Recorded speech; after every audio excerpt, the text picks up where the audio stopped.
It's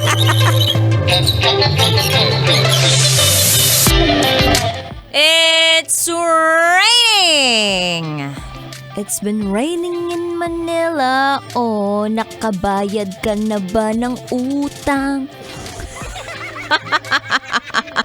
Ang haba naman nun. Hindi pasok dun sa syllabication ng raining in Manila.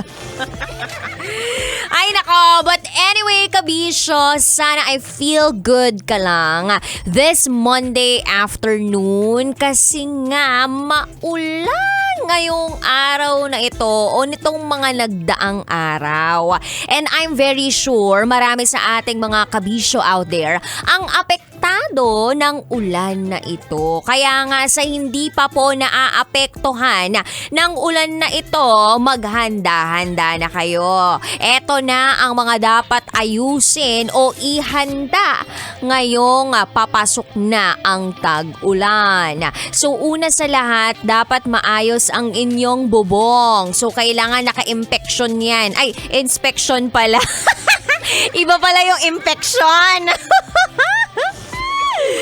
Oh, dapat maayos din yung gutter ninyo tsaka yung pipe system. Dapat maayos din ang inyong driveway. Oh, eto naman yung mga dapat ninyong ihanda. First aid kits, kasama na po dyan ang gamot at vitamins. Pangalawa, flashlight. Wait lang ha, sandali lang. Parang nalulunok ko po yung laway ko nang wala sa timing. Wait. Nasasamid ako na ewan.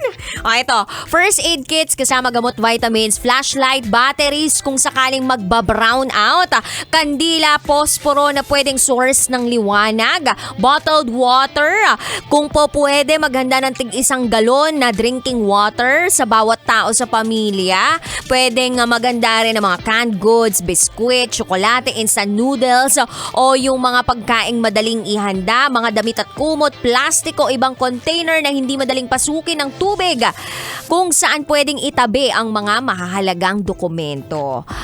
Listahan ng emergency numbers na pwedeng tawagan o i-text at higit sa lahat, radyo. Yes! Bakit naman dapat may radyo dyan? O ito hindi po talaga ito joke. Nung nagkaroon po ng pagsubok o malupit na pagsubok ang Tacloban many years ago, radyo ang naging daan o ang naging mode of communication ng Tacloban.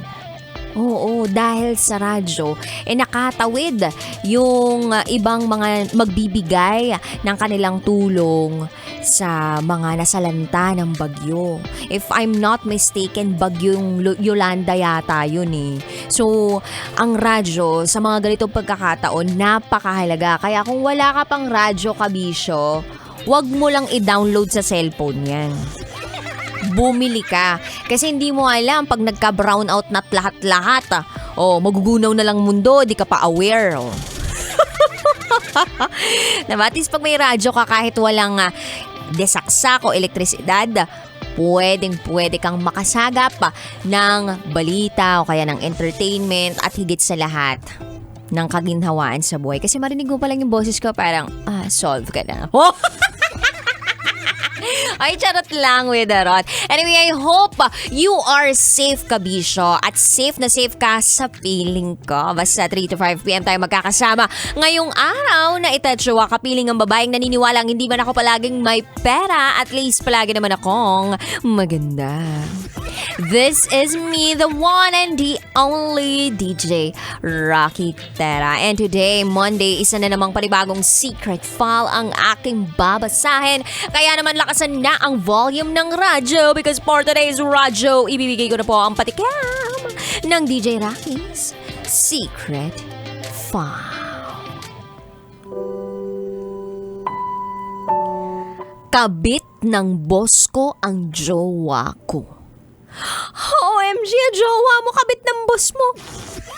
Payag yarn? Ay, siguro basta mayaman si boss tapos naambunan ka. Ay, hindi ka lang naambunan. Nauulanan ka talaga ng biyaya. Oh. Charot lang, uy, darot. Uy, ba't naman ganun? Kabet ang jowa mo ng boss mo. Paano nangyari yon? Well, abangan natin yan sa aking pagbabalik. Kasama niyo po si DJ Rocky and you are listening here sa stasyong number 1 sa mga pet manong gumapang sa kakalsadahan. 90.7 Love Radio. Kailangan pa bang i-memorize yan? Basic. Maraming salamat pala by the way sa Team Rocketeers na nagsama-sama last Saturday para sa ating get-together and celebration of my 11 years as someone from the radio industry. Someone lang talaga. Para kunwari humble. Up next is DJ Rocky's Secret Files. Sinira ng tatay ko ang pagkababae ko. Siya. May secret affair kami ng office mate ko. Hindi ko matigilan kasi sobrang galing niya sa... Rocky's Secret Files. Secret Files. It's the kind of bleep you never knew existed. Kunwari inosente, pero boy naman pala. Rocky's Secret Files. Secret Files. Kailangan pa bang i-memorize yan? Love Radio. Basic!